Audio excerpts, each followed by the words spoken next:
Hey everyone, hope you're having a good day so far today. So today we're going to be continuing the series of the ones where I've already covered the son, the father, and today we're going to cover the daughter. Now, a lot of the info, of course, is going to be kind of mirroring the last few videos, but we're going to focus more so on the daughter and her powers in this video, just like we did in the others for the other characters. So a member of a dynasty of arcane force wielders known as the Ones, the daughter was a being with a unique connection to the Force, just like the rest of her family, the father and the son. While the son was the physical manifestation of the dark side and the father acted as the balance between his children, the daughter was the living embodiment of the light side of the Force. Seeing how their opposite natures would always put his children at odds, and knowing how incredibly powerful they were, the father decided that it was safer for the galaxy and his family to bring them to a planet in wild space that existed in an ethereal realm within the Force itself, called Mortis. As a being existing in a truly pure connection with the light side,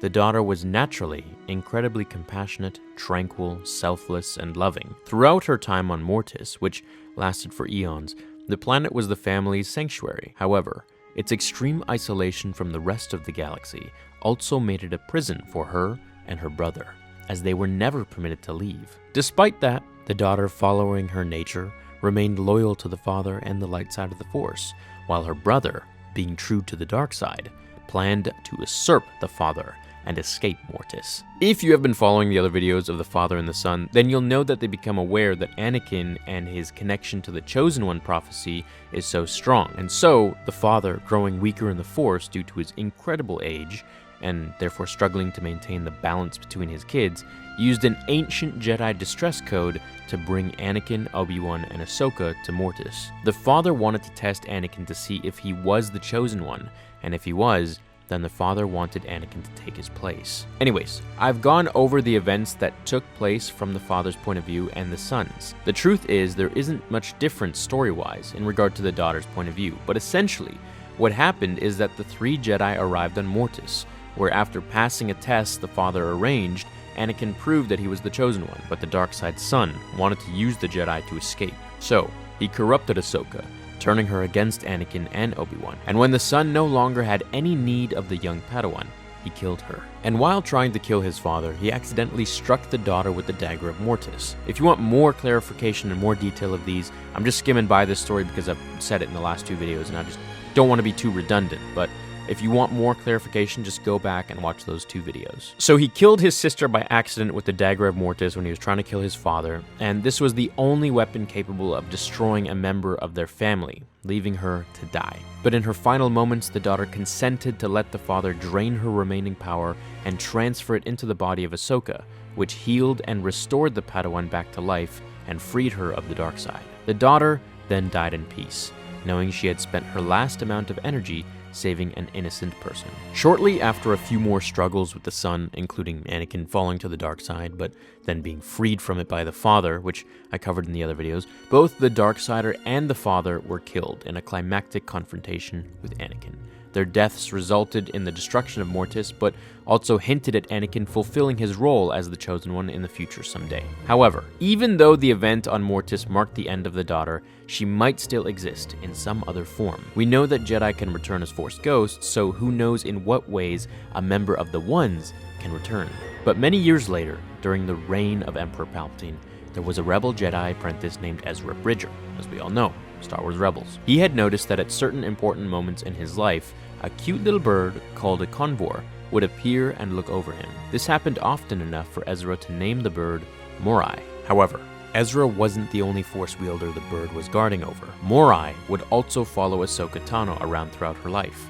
It is believed that Morai is in fact either a servant of the daughter, as the convor appears alongside the daughter in various images depicting the members of the Ones, or Morai is actually a manifestation of the daughter herself in a new form, and that when she transferred her life energy to Ahsoka, they created a bond and became lifelong friends. Ahsoka has said that she owed the bird her life. Ezra encountered a portrait of the Ones on a wall at a Jedi temple, using the Force on the image of the daughter's encircled hand. He opened a portal to another dimension, a doorway to a world between worlds, and this is where we got that scene where Palpatine was kind of trying to draw them in through that portal, and also where Ezra saved Ahsoka. This place is outside of time and space. Within this other reality, Ezra discovered Morai waiting for him. The bird wanted him to save Ahsoka, who had most likely died once more during a fateful duel at the ruins of the Sith Temple on Malachor, this time at the hands of her former master and now Sith Lord, Darth Vader. Morai urged Ezra to use one of the various portals spread throughout this dimension to pull Ahsoka through, just moments before her death, which of course Ezra did, altering time and Ahsoka's fate. The two Jedi united against Palpatine when the Dark Lord attempted to press through the portal himself, and together just barely managed to stop him from accessing the strange realm, which would have given the Sith Lord domination over time itself. Morai then accompanied Ahsoka when she returned through the portal, mere minutes after she had originally died at the ruins on Malachor, and flew to overlook a limping, injured Darth Vader moving away from the Sith Temple. Since Morai had met Vader when he was Anakin on Mortis, and she had access to the world between worlds, did she know he would be redeemed and one day return to the light? He had proven to her on Mortis that he was the chosen one, so